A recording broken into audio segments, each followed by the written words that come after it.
Hello दोस्तों, पुनः स्वागत है आपका अपना यूट्यूब चैनल सहारा जीएस। चलिए, हम उम्मीद करते हैं कि आप लोग पीछे से वीडियो आप लोग देखते आ रहे होंगे। आपका अपना जो चैनल है सहारा जीएस ना, इस चैनल के ऊपर जो है पॉलिटी पर, राजनीतिक, हम बोल रहे हैं कि हाँ पॉलिटिकल साइंस, राजनीतिक विज्ञान पर हम लोग बात कर रहे हैं। तो ये जो राजनीतिक विज्ञान पर हम लोग बात कर रहे हैं, जिसमें से 3 वीडियो राजनीतिक विज्ञान से जो हम लोग स्टार्ट किए हैं, 3 वीडियो अपलोड कर दिया गया है इस चैनल के ऊपर। आज चौथा वीडियो अपलोड होने वाली है। आप चिंता मत कीजिए कि हाँ सर अभी बहुत गैप से आ रहे हैं, चिंता मत कीजिएगा। आपका वीडियो जो है इस पर निरंतर आपको उपलब्ध होते रहेगा। हाँ, फिर हम स्पीड पकड़ लेंगे, कंटिन्यू हो जाएंगे। लेकिन आपसे हम ये उम्मीद करते हैं कि पीछे से कभी भी जो भी मैंने जुड़ना है ना, तो आज अगर हमसे जुड़ रहे हैं इस वीडियो के इस डायरेक्ट चौथा वीडियो पर आइएगा, तो भूल के भी गलती ना कीजिए। आप पहला वीडियो पहले देखिए, फिर दूसरा देखिए, फिर तीसरा देखिए, फिर चौथा पर आइएगा। तब आपको पूरी तरह से 100% सब शब्द जो है ना मस्तिष्क में समाहित होगा। ना तो डायरेक्ट इस पर मैंने जो हम बात करने वाले हैं वो आपको कहीं ना कहीं दिक्कत करेगा, क्योंकि पीछे से तो रिलेटेड ना है। पीछे से जो बात करते हम आ रहे हैं वो वहां से उठा के लेके आ रहे हैं। इस चलते समझिएगा, हम लोग लगभग मैंने 3 लेक्चर इसका कर लिए थे। तो 3 लेक्चर कर लिए थे, जो जानकारी था हम लोग जान गए थे। हम लोग पढ़ लिए थे किनके बारे में, हम लोग सुकरात के बारे में हम लोग पढ़ लिए थे। फिर हम लोग प्लेटो के बारे में पूरी तरह जानकारी हम आपको ट्रांसफर कर दिए हैं। फिर हम लोग देखे थे कि अरस्तु, उनके बारे में भी जानकारी हम लोग ले लिए थे। आज कुछ पॉलिटिकल साइंस में जो राजनीतिक विज्ञान पढ़े थे, इसमें कुछ टर्मिनोलॉजी होती है, कुछ शब्द होती है, और उस शब्द का मतलब जब तक समझ में ना आए ना, तब तक पॉलिटी सही मायने में समझ में नहीं आएगा। पॉलिटी जो है ना, हम लोग जो राजनीतिक विज्ञान सब्जेक्ट तैयार कर रहे हैं, इसमें कुछ शब्द, इस शब्द में जो है ना, इस शब्द जो है ये रियल में मस्तिष्क की सीमाओं का उल्लंघन कर जाता है, जिसके कारण पूरा पॉलिटी खराब हो जाता है। तो उन शब्दों पर भी हम चर्चा करेंगे कि हाँ कैसे हम इसको समझेंगे। जिस तरह से हम आपको समझाएंगे उसी तरह से आपको मस्तिष्क में रखना है सब बात को, ठीक ना, याद रखिएगा। हम आपको पहले भी बोले, अब भी बोल रहे हैं, हर वीडियो में बोलते हैं कि 100% गारंटी दिए सिखाने की। 100% हम आपको सिखा के लेके चलेंगे, कहीं पर दिक्कत नहीं होगा, कभी भी दिक्कत नहीं होगा। ये चलते ध्यान दीजिए इधर। अब चलिए स्टार्ट कर रहे हैं।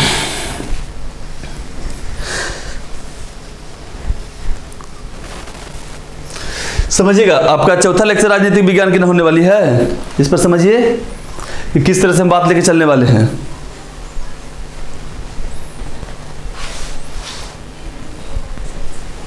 एक मिनट रुकिए, पेन देख रहे हैं।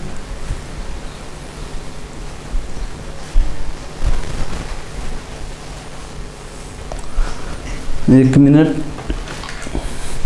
चलिए इधर ध्यान दीजिए। इधर कुछ शब्द पहले समझना पड़ेगा आपको। जब तक कोई शब्द समझ में नहीं आएगा ना, हम लोग प्राय इन शब्दों को जानते हैं। राजनीति, ध्यान दीजिए,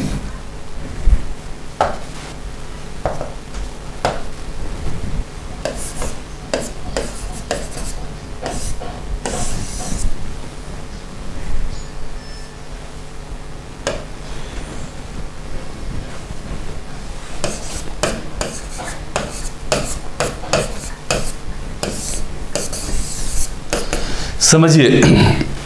उसके बाद फिर चलेंगे मुद्दा पर। राज्य शब्द लिखे हैं, राज्य और राजनीति, राज्य लिखे हैं और राजनीति शब्द पर ध्यान समझिएगा कि राज्य क्या है, राजनीति क्या है। कहा कि जहां से हम उठाए हैं कॉन्सेप्ट, हम आपको पहले भी कोई भी सब्जेक्ट में, कोई भी सब्जेक्ट जब हम लोग तैयार करते ना है, तो उसमें कुछ शब्द, कुछ इस तरह का टर्म आता ना है कि वो रियल में हमको समझ में नहीं आता है, और इसमें हमको दिक्कत कर देगा। आगे भी आज तक मैंने पता नहीं चलेगा कि हम पूरा राजनीति पढ़ लिए, लेकिन ना तो हमारा राज्य समझ में आ रहा है और ना राजनीति समझ में आ रहा है। तो आप चिंता मत कीजिए, हम आपको इसमें सब शब्द का मतलब समझना है। पहले समझिए कि राजनीति में जैसे जो हम लोग कहते हैं, सबसे पहले कि राजनीति होता क्या है, तो थोड़ा सा कहानी स्टार्ट करने वाले हैं। देखिएगा कि राजनीति या राज्य, राजनीति या राज्य, इस शब्द की जरूरतें क्यों पड़ा। जो राज्य लिखे हुए हैं तो राज्य की आवश्यकता क्यों पड़ी, या चाहे तो राजनीति लिखे हुए हैं तो राजनीति की आवश्यकता क्यों पड़ी। इस शब्द के मतलब क्या है, राज्य के मतलब क्या है, राजनीति के मतलब क्या है। तो सिंपल में कहानी उठा रहे हैं हम आपसे कि ध्यान दीजिएगा। जब से कहा जाता है ना कि पृथ्वी पर मानव की उत्पत्ति हुई, तो मानव की उत्पत्ति, जिसे मानव की उत्पत्ति हुआ है, इस सब ज्योग्राफी के मैंने पाठ है, लेकिन वहां पर हम आपको बताएंगे। लेकिन समझाने के लिए थोड़ा सा सब पीछे चलते हैं कि जब से मानव की उत्पत्ति हुई है, हम जो मानव है ना, मानव इनका उत्पत्ति हुआ है, तो हम लोग बहुत क्या मतलब कपी, बंदर से बने हैं। कपी जो था ना, कपी हमारे पूर्वज हैं, कपि जो है हमारे पूर्वज हैं, उनसे फिर गोरिल्ला का रूप धारण हुआ है, और फिर हम लोग बंधन चिंपैंजी देखे हैं, ये हमारे सब पूर्वज हैं, और उससे मानव का डेवलपमेंट हुआ है, विकास हुआ है। लेकिन सबसे उन्नत स्वरूप में मानव जो है ना, सबसे उन्नत स्वरूप में कहा जाता है कि होमो सेपियंस। ये सब ज्योग्राफी पढ़ाएंगे तो स्टार्ट करेंगे। होमो सेपियंस सबसे उन्नत। ऐसे तो हम लोग जानते हैं कि पीकिंग मानव, जावा मानव, लिएंडरथल मानव, बहुत से मानव के विकास क्रम है, मानव के बहुत से विकास क्रम है। लेकिन हमारे विकसित स्वरूप अफ्रीका के कहीं जंगल में, अफ्रीका महादेश के कहीं जंगल में मानव के विकास की प्रक्रिया शुरू हुआ था, जिसमें होमो सेपियंस सबसे उन्नत स्वरूप में जो आज हम लोग हैं ना, आज वर्तमान में होमो सेपियंस, तो आज होमो सेपियंस रूप में हम लोग हैं। तो इसका विकास जो है अफ्रीका के जंगल में हुआ था। तो याद रखिएगा, शुरुआत में जब मानव अपना विकास रूप धारण किया, जब होमो सेपियंस बन गए, जब हम मानव जो है होमो सेपियंस बन गए, तब कहा जाता है कि रियलिटी में जब मानव जब धीरे धीरे उसका डेवलपमेंट हुआ, तो हम लोग क्या था, प्रारंभ में हम लोग असुरक्षा अभय के वातावरण में अपना जीवन बिता रहे थे। हम जो मानव प्रजाति है ना, सब असुरक्षा और भय के वातावरण में अपना जीवन निर्वहन कर रहे थे। तो असुरक्षा अभय इसलिए कि हम लोग भी अन्य जीवधारियों के साथ में थे, जंगल में थे। मानव कुछ ही था, मानव अन्य जीवधारी जितना भी जीवधारी है वही लोग के साथ हम लोग अपना जंगल में जीवन बिता रहे थे। तो वहां से कहा जाता है कि सभी जीवधारियों में सबसे उन्नत क्वालिटी के जीवधारी जगह नाम है मानव। तो उस सब जितना भी जीवधारी, वहां पर हिंसक पशु रहते थे और उनके साथ रहते थे हम लोग जंगलों में। लेकिन वहां से मानव के जो मस्तिष्क है ना, वो अन्य जीवधारियों की तुलना में विकास करना शुरू कर दिया। तो धीरे धीरे जब मानव के विकास मस्तिष्क करना शुरू कर दिया, तो हम लोग क्या किए कि हाँ, फिर अपना परिवार बनाए। 2-4 गो लोग मिलकर करके एक परिवार के हम लोग निर्माण किए। आज जब वो 2-4-10 गो परिवार मिल गया, तो हम लोग गांव बनाए। फिर हम लोग सब आपस में मिलजुल करके एक समाज के निर्माण किए। तो शुरुआत में सच्चाई बात है कि हम लोग असुरक्षा और भय के वातावरण में अपना जीवन बिता रहे थे। लेकिन वहीं पर सुरक्षा बहुत जरूरी अंग था, सुरक्षा चाहिए। क्या कि हिंसक पशु वगैरह जो था, वो मानव के मन कहा था कि जंगल में जब हम लोग चल रहे थे, तो हिंसक पशु वो मानव की हत्या कर अपना पेट भर रहे थे। और उसी तरह से मानव के भी तो वही जीवन था। मानव हिंसक पशु के मन कोई भी किसी तरह के जीव जंतु को मार करके, हत्या करके उनको खा रहे थे। तो विकास की एक लंबी प्रक्रिया है। मानव कब होमो सेपियंस बना है, ये सब अलग पार्ट में है। लेकिन हम लोग आ रहे हैं यहाँ पर मुद्दा पर। तो जब मानव धीरे धीरे अपना समाज के निर्माण किए, हम लोग समाज बना लिए, समाज में जब रहना शुरू किए ना, तो समाज में याद रखिए, तो समाज में जब रहना शुरू किए, जब मानव जब धीरे धीरे डेवलप हुआ, समाज में रहना शुरू किया, तो समाज में अनेकों तरह के लोग रहते हैं। अनेकों तरह के लोग समाज में हमारे साथ रहते हैं, जिनका ना तो देखते हैं कि हाँ, कि समाज में हम लोग रहते हैं, तो कोई की शकल सूरत भी एक जैसा नहीं होता है। सबके सोच विचार जो कहते ना है कि सबके सोच एक जैसा नहीं होता है। तो समाज में अनेकों तरह के लोग जब बने, एक साथ मिलकर के जब हम लोग समाज बनाते हैं, तो समाज में बहुत तरह की भिन्नताएं आपस में हम मानवों के बीच पाई जाती है। हम मानव के बीच जो है ना, जो अपना समाज बनाए हैं, तो उस समाज में कुछ है अनेकों तरह के भिन्नता कहाँ से ना है। मानव के कोई की अलग सोच है, कोई की कुछ अलग सोच है, कोई महिला के अलग सोच है, पुरुष के अलग सोच है, महिला के प्रति अलग सोच है, कोई अलग कबीला से आ रहा है तो उनका अलग सोच है। तो ये बहुत से भिन्नताएं थी। तो जब भिन्नता था सब मानवों में, हम मानवों में अनेकों तरह के भिन्नता थे। तो हम लोगों में जब मानव में जब भिन्नता थी, तो हम लोग आपस में जब न तब, जैसे कहे के मतलब कि संघर्ष होते रहता था। संघर्ष जो था हम मानवों के बीच होते रहता था। तो संघर्ष होते रहता था, भिन्नताएं, अत्यधिक भिन्नताएं होने के कारण, समाज में अत्यधिक भिन्नता होने के कारण संघर्ष के वातावरण एनी टाइम तैयार रहता था। और कभी कभी तो संघर्ष मैंने हिंसक रूप धारण कर लेता था। कभी कभी संघर्ष क्या होता था, संघर्ष जब आपस में हित दोनों के टकरा रहा है, जब अलग अलग सोच विचार के हैं, तब ये हिंसक रूप धारण कर लेता था। जब हिंसक रूप धारण करता था, तो हम लोग का अत्यधिक नुकसान होता था। तो कोई भी नहीं चाहता कि हम ऐसे समाज के निर्माण करें जिसमें हिंसा निरंतर कायम रहे, निरंतर हिंसा होते रहे, बनल रहे, कोई भी नहीं चाहता था। तब जाकर करके मानव का किया ना, तो आपस में सब मिल कर करके सबके लगा कि नहीं, अब इस तरह से हम लोग नहीं चलेंगे। समाज में अनेकों तरह के लोग जब हम लोग रह रहे हैं, अनेकों तरह के कबीलाई लोग हैं या कुछ भी लोग सब रहते हैं, हम लोग की सोच अलग है, विचार अलग है, व्यवहार अलग है, संस्कार अलग है। इस सबको कंट्रोल करने के लिए, सबको एक जगह इकट्ठा कर करके एक सीमा के अंदर में लाने के लिए, बांधने के लिए कुछ अलग टाइप के संगठन के निर्माण करल जाए।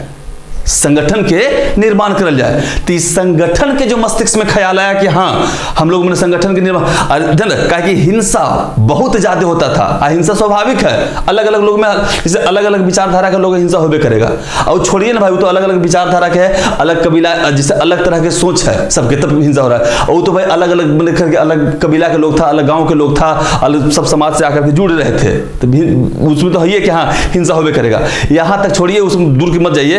हम कोची हैं, हम कह के मतलब कि अपन परिवार में कह के मतलब कि जैसे एक दंपत्ति जो होते हैं ना, पति पत्नी, वो जो अपने संतान को उत्पत्ति करते हैं, तो एक दंपत्ति से उत्पन्न संतान जो उनका जो बच्चा होता है, उनके बीच में भी दिखते ना है कि हाँ कि आपस में अपन जहां हमारा ब्लड रिलेशन है, खून की रिश्ता है, जहां पर खून की रिश्ता है, लेकिन सोच ना मिलने के कारण सोच नहीं मिल पाता कि हाँ ये भाई से जैसे कोई भी घटना के प्रति हमारा विचार अलग होता है, उनका विचार अलग होता है। तो आपस में यहां पर भी देखते हैं हम लोग ना कि यहां पर में भी परिवार में जहां पर खून की रिश्ता है, तो वहां पर भी देखते हैं कि भिन्नताएं होती है, सोच में भिन्नताएं होते हैं। और कभी कभी तो भिन्नता बढ़ जाता है, तो संघर्ष निरंतर चलते रहता है। सब कोई चाहता है कि हमारी बात को मनवा लिया जाए। परिवार के में देखते हैं जब ब्लड रिलेशन में हम लोग जुड़े हुए हैं, वहां पर भी भिन्नता होती है। और जब भिन्नताएं कभी कभी विकराल रूप धारण कर लेती है, तो संघर्ष की स्थिति पैदा हो जाती है। संघर्ष कभी कभी इतना बढ़ जाता है कि हिंसा का रूप धारण कर लेती है। कभी कभी संघर्ष बढ़ जाता है तो देखते हैं कि आपस में हिंसा का रूप धारण कर लिया है, हिंसा हो जाता, क्या होता है, हिंसा शुरू हो जाता है। तो ये चलते समझना है, आई तो दुनिया है, हम लोग गाँव वाला से का उम्मीद कर सकते हैं, उताव हमारे सोच से अलग रहेंगे। गांव वाला से, मोहल्ला वाला से का आप उम्मीद कीजिएगा, शहर वाला से का उम्मीद कीजिएगा। तो उन सब से सोच तो आपका भिन्न जरूरी है कि भिन्न होबे करेगा। तो जब भिन्नता होती है, अनेकों तरह के जब भिन्नता पाई जाती है, तो संघर्ष होते रहेगा। और संघर्ष होते रहेगा, कभी हिंसा का रूप धारण कर हिंसा हो जाता है। तो कोई भी इंसान, कोई भी सभ्य समाज ये चाहेगा कि हमारे जो सोसाइटी है, समाज है, वहां निरंतर संघर्ष होते रहे, हिंसा होते रहे, कोई नहीं चाहेगा। इस तरह से पहले प्रॉब्लम था, जब मानव जब उत्पत्ति धीरे धीरे डेवलप किया, बड़ा हुआ, तो इस तरह की दिक्कत था शुरुआत में। अब इससे निपटने के लिए, समझिए, इसी से निपटने के लिए मानव समाज जो है ना, एक कुछ ऐसा संगठन बनावल जाए, कुछ इस तरह का संगठन बनावल जाए ना कि हाँ इस सबको कंट्रोल करे। तब जाकर क्या किया ना कि सब मानव समाज जो था, जो भी सब वर्ल्ड के कोई भी कंट्री में, कोई भी विश्व के पूरा नक्शा की बात करें, मैप के, पूरा ग्लोब के कोई भी देश, एशिया रहे, अफ्रीका रहे, यूरोप रहे, कोई भी महादेश रहे, कहीं पर जो है ना कि सब समाज आपस में सब मिलकर करके एक राज्य नामक संस्था बनाने की योजना बनाई। कहा कि हम लोग कहा कि समाज से कुछ होने वाला नहीं है, इस समाज में भिन्नता रहबे करेगा, संघर्ष होबे करेगा, खून खराबा होबे करेगा, हिंसा होबे करेगी। तो इस सब के सब निरंतर होते रहेगा, कोई भी नहीं चाहेगा कि ऐसे समाज में हम रहें। तो इसलिए इस हिंसा को कंट्रोल करने के लिए, नियंत्रण करने के लिए सब सोचा कि नहीं एक संगठन बनाई जाए, एक संस्था बनाई जाए। और उस संगठन और संस्था बनाने के लिए सब का किया कि राज्य नामक एक संगठन बनाया। राज्य कहा कि हम लोग राज्य नाम के एक संगठन बनाएंगे। समझिए इधर, राज्य नाम के संगठन बनाएंगे और उस राज्य को कुछ शक्ति दे दी जाएगी, और कहेंगे कि हाँ आप लोग, हम में जो संघर्ष होता है, जो हम लोग के पास में समस्याएं हैं, उन समस्याओं के आप लोग निदान कीजिए। तो वो राज्य नामक जो संगठन बनाने की योजना आई, तो समझिए अब आइए पहले ये जो राज्य है ना, ये राज्य के कॉन्सेप्ट इसी तरह से यहाँ आया। राज्य के कॉन्सेप्ट जो है ना कि शुरुआत से लेकर करके जिस तरह से समस्या उत्पन्न हुआ, तब लगा कि नहीं हमको एक राज्य चाहिए। राज्य के कह दिया ना कि हम आपको शक्ति देते हैं, हम आपको जो है ना कि शक्ति देते हैं, आप लोग क्या कीजिए कि हम लोग की समस्या को निदान करने के लिए आप लोग काम कीजिए। आप सब समाज मिलकर के, सब आपस में समाज मिलकर क्या कि जान गया कि समाज से कुछ होने वाला नहीं है, समाज से कुछ ऊपर उठ करके सोचना है, समाज से कुछ ऊपर उठ के कुछ ऐसा संगठन बना दे जाए ना कि हमने सब पर कंट्रोल रखे, ध्यान रखे। तब समझिए, तब राज्य के कॉन्सेप्ट आया कि हाँ राज्य बनाना है। अब कहा पहले कि राज्य, ध्यान। अब ये जो राज्य बनावे के कॉन्सेप्ट है, तो पहले पूरी तरह से हम आपको राज्य समझा देते हैं कि राज्य क्या है, उसके बाद राजनीति पर आएंगे। समझिएगा कि ये जो राज्य के कॉन्सेप्ट है कि राज्य बनाना है, तो राज्य अब संस्था है, संगठन है। अब इसमें कहा गया, इसलिए कहा ना कि हाँ इसमें क्या था कि इसमें अनेकों तरह के समाज, अनेकों तरह के सोसाइटी के लोग थे, उस सब मिल गए कि सब मिल करके अपना विचार रखे। फिर इसमें कहा कि ना एगो सरकार बना देवल जाए। समझिए, ध्यान दीजिए पहले यहाँ पर सबसे पहले ये जो राज्य शब्द है एकरा मतलब समझिएगा कि राज्य पर का लेके आए हैं, फिर राजनीति पर आते हैं। राज्य की आवश्यकता हमरा क्यों पड़ा, राज्य की आवश्यकता क्यों पड़ा। अब राज्य संगठन बनाया था सब आदमी मिल करके। अब इसमें क्या किया ना कि हाँ, अब इसमें कहा कि इस राज्य को संगठित कर दिए हैं। अब इस राज्य को जो संगठन दिए हैं तो इसमें होगा क्या भाई, तो समझिए सबसे पहले दिमाग लगाया गया कि हाँ, कि सबसे पहले क्या किया गया कि भूभाग, देखिएगा भूभाग ये तो जरूरी है, ये जरूरी है कि बिना भूभाग के तो संभव नहीं है। जो जहां पर लोग मतलब जो समाज अपना बना करके रह रहे हैं तो भूभाग है ना एरिया, वो भूभाग जो भूभाग पर हम लोग निवास करते हैं कि भूभाग बहुत जरूरी है कि जमीन होना बहुत जरूरी है। भूभाग के बाद फिर दिमाग लगाया कि ना भूभाग खाली से काम ना चलेगा, फिर हमको क्या चाहिए, जनसंख्या भी बहुत जरूरी है। भूभाग तो जरूरी ही है, फिर खोजा कि ना जनसंख्या चाहिए, हमरा जनसंख्या भी जरूरी है, फिर जनसंख्या भी चाहिए। उसके बाद कहा कि नहीं राज्य जो है ना कि भूभाग तो रहबे करेगा और उस भूभाग पर जनसंख्या वास करना बहुत जरूरी है। अब फिर क्या किया कि ना जनसंख्या भी चाहिए। अब फिर उसमें जो राज्य है उसको क्या किया कि हाँ आप लोग सरकार बनाना है आपको। अब वो क्या करना है, सरकार का, कि सरकार ही काम करेगा, ठीक ना। भूभाग हो गया, उस पर जनसंख्या वास करेगा, जेकरा में संघर्ष चलता है, विभिन्न तरह के जो सोसाइटी समाज के लोग हैं उसमें आपस में जो संघर्ष होता है। अब उसमें क्या किया कि वो सरकार नाम के संगठन बनाया कि हाँ सरकार संचालित करेगा शासन व्यवस्था। फिर समझिए भूभाग हो गया, जनसंख्या हो गया, सरकार हो गया। अब क्या कि सरकारें से काम नहीं चलेगा, सरकार से खाली सरकार तो बना दिए, लेकिन सरकार संप्रभु होना चाहिए, संप्रभुता होना चाहिए इसके पास जो है ना शक्ति होना चाहिए। तो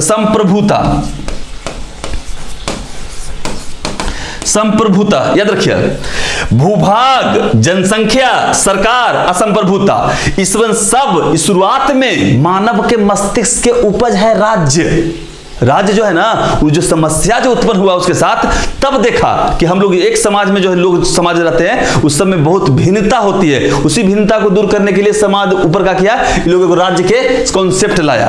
तो राज्य के जो कॉन्सेप्ट लाया तो इसमें क्या जरूरत था, भूभाग, जनसंख्या, सरकार और फिर संप्रभुता। इस सब रहेगा तो समझिए ये चारों के चारों अनिवार्य तत्व है, ये चारों के चारों जो है ना अनिवार्य तत्व है, तब उसको राज्य की संज्ञा दी जाएगी। राज्य समझिए, राज्य के मतलब समझिए कि आपका उसमें भूभाग होना जरूरी है, भूभाग होना अति आवश्यक है। उसके बाद जनसंख्या होना जरूरी है, उसके बाद सरकार होना जरूरी है और उसके बाद संप्रभुता होना जरूरी है। ये चारों रहेगा तब उस क्षेत्र को, उस भूभाग को हम लोग राज्य कहेंगे। अन्यथा ये चारों में से एगो अब्सेंट हो गया उसको राज्य की संज्ञा नहीं देंगे। राज्य के मतलब कि चारों के चारों धन अनिवार्य है, चारों जो है ना ये चारों में से एक भी कम ना नहीं चाहिए। भूभाग तो आपका जरूरी है कि भूभाग रहना चाहिए। दूसरा बात कि जनसंख्या, उस भूभाग पर कुछ वास करने वाले जनसंख्या होंगे तभी कुछ कर सकते हैं, और जनसंख्या है उसमें वहां पर हमें सरकार चाहिए। और सरकार ऐसी लंद फंद सरकार नहीं बना देना है आपको, खराब सरकार नहीं बना दी कि हाँ खाली मुखिया चुन लिए हैं, उसको पावर देना है, पावर ट्रांसफर करना है। जब तक उनके पास पावर नहीं देंगे ना तो अपना निर्णय कैसे ले सकते हैं। संप्रभु के मतलब होता है कि आपके पास जो हम पावर दिए हैं, आपको बस शक्ति दी है, उससे आप खुद निर्णय, आप किसी से अधीन नहीं हैं, आप अपना निर्णय स्वयं ले सकते हैं। अपना निर्णय जो है स्वयं। संप्रभुता का मतलब कि हमारे पास उस शक्ति ना कि हम चाहे तो कोई वैदेशिक संबंध हो चाहे तो आंतरिक हो, हम अपन डिसीजन खुद ले सकते हैं, हम किसी के मोहताज नहीं हैं, कोई से राय लेने नहीं जाएंगे। ये होता है संप्रभुता। तो सरकार ऐसा ना बनाइएगा कि इसको संप्रभुता दी जाए, शक्ति दी जाए। समझिए पहले इस सब के सब अनिवार्य, उसको हम लोग बोलते हैं राज्य जो है ना। अब इतना सा समझ में नहीं आएगा, अब आगे घुमाते हैं आपको कि कैसे चारों के चारों अनिवार्य है। अब आइए पहले जैसे अपन भारत के बारे में लेके चलते हैं। भारत कुछ है कि जो हमारा देश है भारत, आइए दिन पीछे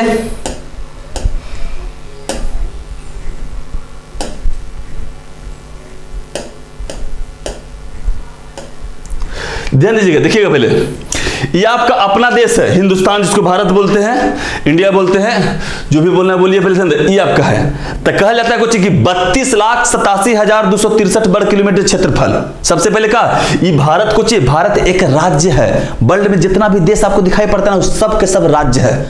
राज्य की डिफिनेशन हम लोग देख रहे हैं कि वर्ल्ड के जितना देश है ना, ये राज्य के मतलब समझते हैं कि बिहार उत्तर प्रदेश राज्य है, बिहार उत्तर प्रदेश मध्य प्रदेश दिल्ली तक यहाँ की राज्य है। इसको राज्य नहीं कहा जाता है, इस सही मायने में लिए शब्द जो था ना, वो सबसे आदर्श शब्द जो था वो ब्रिटिश काल से पहले था, जेकरा नाम था प्रांत।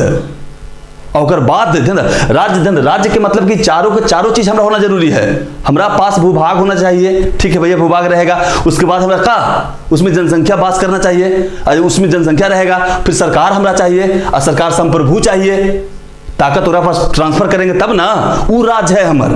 लेकिन ये बिहार देखते हैं, उत्तर प्रदेश देखते हैं, एकरा पास नहीं।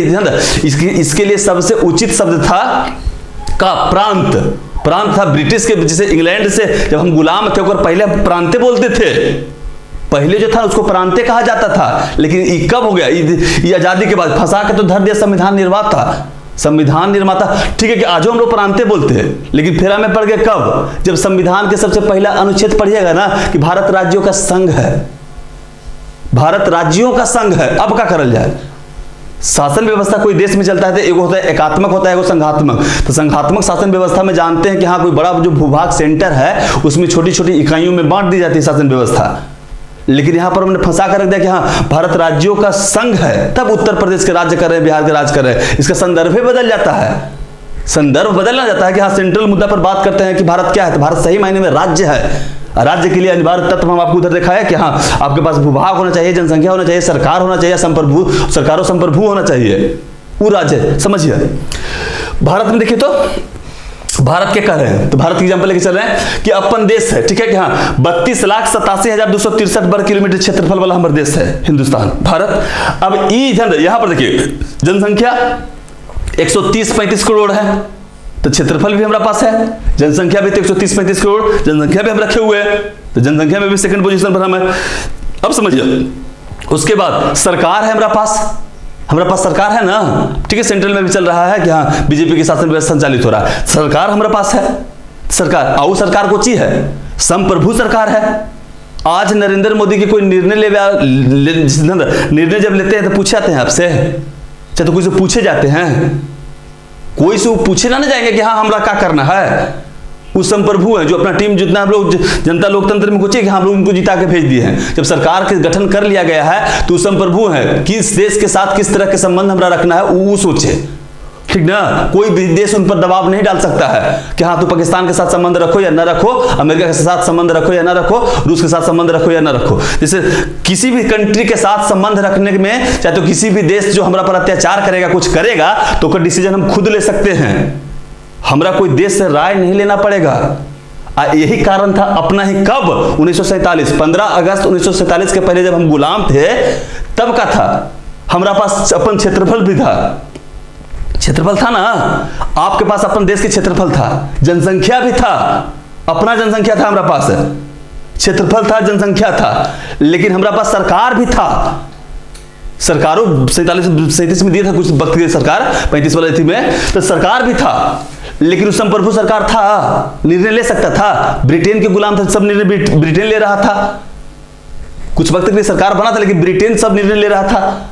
तब उस वक्त हम लोग राज्य नहीं थे, उस वक्त जो कह सकते हैं ना, उस वक्त आजादी के पहले भारत राज्य नहीं था, क्योंकि राज्य बनने के लिए चारों आवश्यक तत्व होना चाहिए जो हम आपको बोले ना, वो चारों के चारों अनिवार्य है, वो चारों रहेगा तब जनसंख्या अनिवार्य है हमरा, संप्रभुता अनिवार्य है हमरा, सरकार अनिवार्य है हमरा, भूभाग अनिवार्य है। तो उस वक्त कुछ ही था आपके पास, मतलब तो भूभाग था, जनसंख्या भी था, और कुछ वक्त के लिए सरकार भी था, लेकिन संप्रभु सरकार नहीं था, ब्रिटेन ऊपर था, राजा रानी डिसीजन लेते थे, टीचर तो उस वक्त हम लोग राज्य नहीं थे।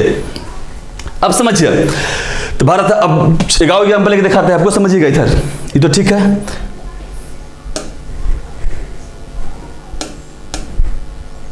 ये देख लिए पहले एशिया में आ जाइए, एगो नाम सुने होंगे आप तिब्बत के, तिब्बत के नाम सुने होंगे, समझिए इधर कि ये भारत है ना, ये भारत है, ये आपको दिखाई दे रहा है कि हाँ ये आपका अपना भारत है,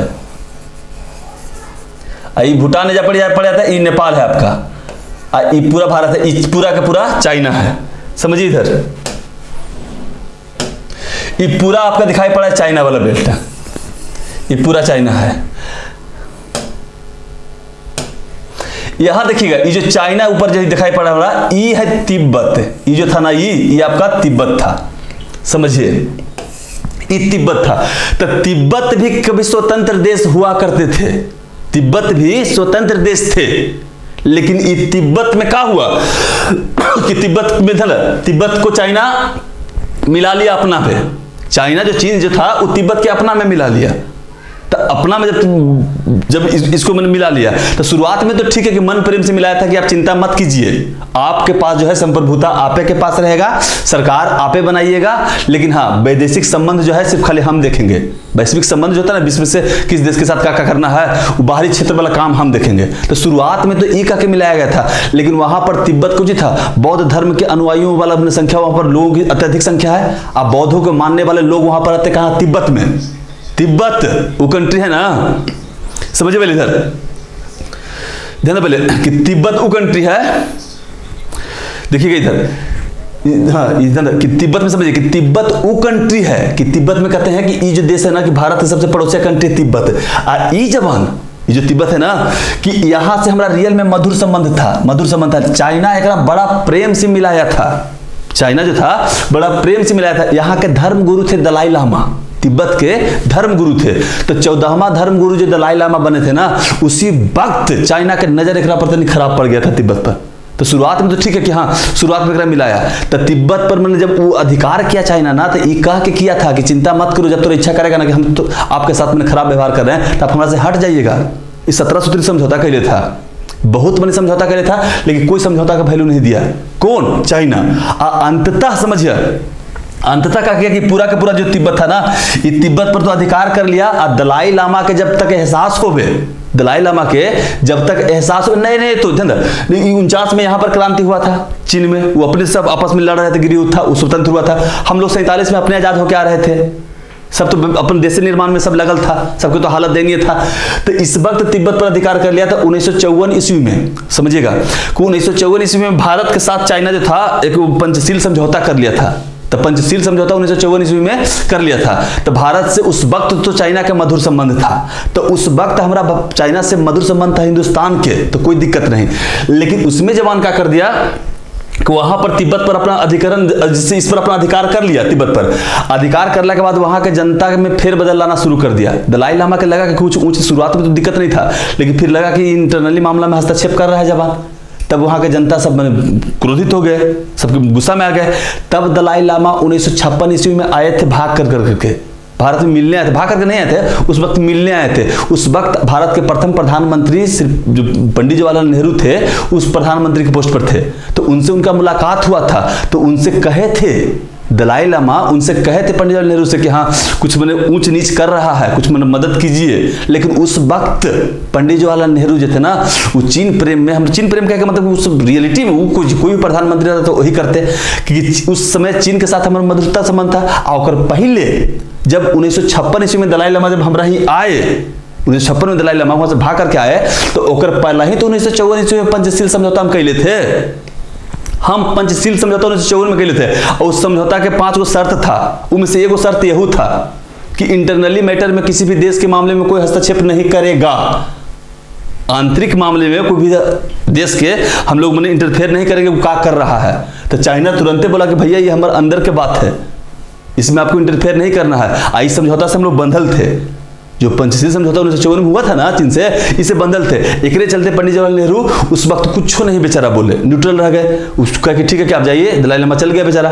फिर दलाई लामा यहाँ आए, तब फिर पता चला कि हाँ दलाई लामा के प्रभाव बहुत ज्यादा बढ़ रहा था। तो दलाई लामा की भी यहाँ फाइल बंद करवाना, हत्या करवाना चाहते थे। तब दलाई लामा वहां से भागे 1959 ईस्वी में। 1959 ईस्वी में दलाई लामा भागे तिब्बत से। अब भाग कर करके आ गए कहाँ, हैदराबाद। तो भाग कर करके आंध्र प्रदेश वाला भूभाग में आए।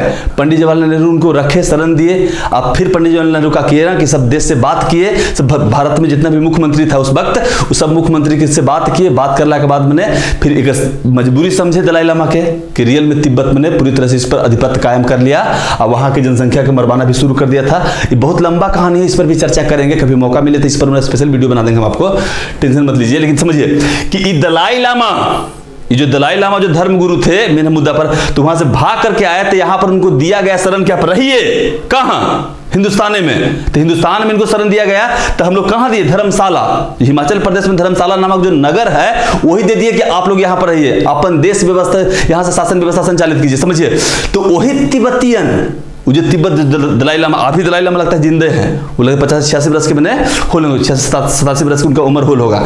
वो दलाई लामा जो थे ना, वो विद्वान व्यक्ति थे कि वो इंसान को पंडित जवाहरलाल नेहरू ने शरण दिए, यहाँ से वो तिब्बत तो रियल में उनका अपन देश था, लेकिन वहां से उनको पलायन करके भागना पड़ा था। उस समय कहा जाता है कि 75 से 80 हजार तिब्बतियन सब जान बचाकर उनका हत्या करके प्लान में थे कि दलाई लामा की हत्या कर देना है। सैनिक के वेश धारण करके बेचारा कैसे कैसे भाग करके भारत आए थे, तब इनको शरण दिया गया था। आज भी है, आज भारत में एक तरह से कह सकते हैं कि दो देश काम कर रहा है। एक तो हम लोग खुद है, भारत है ना खुद भारत में, लेकिन अब हिमाचल प्रदेश जाएगा तो धर्मशाला जो नगर है ना, वहां पर सब तिब्बतियन बसे हुए हैं। आज भी यहाँ पर मैंने भारत के में घुल मिल गए हैं अच्छा से। अब भारत के साथ में अगर तिब्बत के साथ में अगर यहाँ पर आता तो हमारा इधर से कोई दुश्मनी नहीं होता, शांति प्रिय कंट्री था। ये हाई क्वालिटी का स्टैंडर्ड भ्रष्ट कंट्री कोई है तो मेरा नाम है चाइना। तिब्बत थोड़े खराब कंट्री था, तिब्बत में बौद्ध धर्म के अनुयायी था। बौद्ध कहाँ के थे? बौद्ध हमरे ही के ना थे। चलते समझिएगा, तो ध्यान दिया। तो इसमें हम जो मेन समझाना चाहते समझिएगा कि तिब्बत में क्या हुआ कि तिब्बत के पास जो था अपन भूभाग है। तिब्बत के पास अपना भूभाग था, अपना ना भूभाग था। जनसंख्या भी तिब्बत के पास अपन था, समझिए, जनसंख्या भी अपन था, अपन भूभाग था, जनसंख्या था। वहां पर सरकार कह के मतलब कि दलाई लामा के मानने के लिए तैयार था। दलाई लामा अपन सरकार बना लेते, दलाई लामा अपना सरकार बना लेते, और दलाई लामा संप्रभु भी थे, अपन डिसीजन खुद ले सकते थे। लेकिन चीन क्या कर लिया? चीन उनका से भूभाग छीन लिया। चीन भूभाग छीन करके सबके भगा दिया। अब वो बेचारा सब के सब भारत में आकर के हिमाचल प्रदेश में बस गए। तो आज वर्तमान में उनके पास क्या बचा? जनसंख्या तो उनके साथ कहिएगा तो ठीक है, 80,000 50,000 1 लाख जनसंख्या, लगभग 1 लाख जनसंख्या उनके पास है। चलो भाई जनसंख्या मान लिए, जनसंख्या है। चलिए, सरकार बनाने के लिए उनके पास टीम भी है, अपना सरकार भी बना सकते हैं। उनका अपना सरकार भी एगो बन जाएगा, तो सरकार भी बना सकते हैं। असंप्रभु भी हैं, उनके पास निर्णय लेने की शक्ति खुद है। अपन किसके साथ संबंध का रखना है, सब संप्रभुता भी उनके पास है। संप्रभुता ही चलते कि दलाई लामा धर्म गुरु है, उनको कोई बातें नहीं टाल सकता है, उनको कोई बातें नहीं टाल सकता है, तो संप्रभुता भी तो उनके पास है। तीनों तत्व मौजूद है, जनसंख्या है, सरकार है, बेचारा के सरकार चला रहे हैं, सरकार है, संप्रभुता भी है, लेकिन भूभाग नहीं है। भूभाग से खदेड़ दिया है चाइना वाला। ये चाइना जो है ना, यहाँ से खदेड़ दिया, बेचारा के भाग के चले हैं यहाँ। तो चाइना जो खदेड़ दिया उनको ना, तब कह सकते हैं कि तिब्बत को भी राज्य की संज्ञा हम लोग नहीं दे सकते हैं। तिब्बत को जो है राज्य की संज्ञा नहीं दे सकते हैं। तो समझिएगा बात, ये चारों के चारों अनिवार्य तत्व है। ऐसे भी आओ सोचिएगा कि जब ध्रुव देखिएगा तो ऊपर वाला उत्तरी ध्रुव हो जाए, नीचे वाला दक्षिणी ध्रुव, तो ऊपर वाला उत्तरी ध्रुव है, नीचे वाला दक्षिणी ध्रुव है। तो दोनों ध्रुव पर भूभाग तो है, क्षेत्रफल तो है, ठीक है, ठंडे प्रदेश है दोनों, क्षेत्रफल तो है, लेकिन जनसंख्या वहां नहीं है। जब जनसंख्या नहीं तो सरकार कहां से बनाएंगे, संप्रभुता कहां से देंगे? तो इस चारों के चारों एलिमेंट जो तत्व है वो आपको समझना है, तब उसको हम लोग राज्य की संज्ञा दे सकते हैं।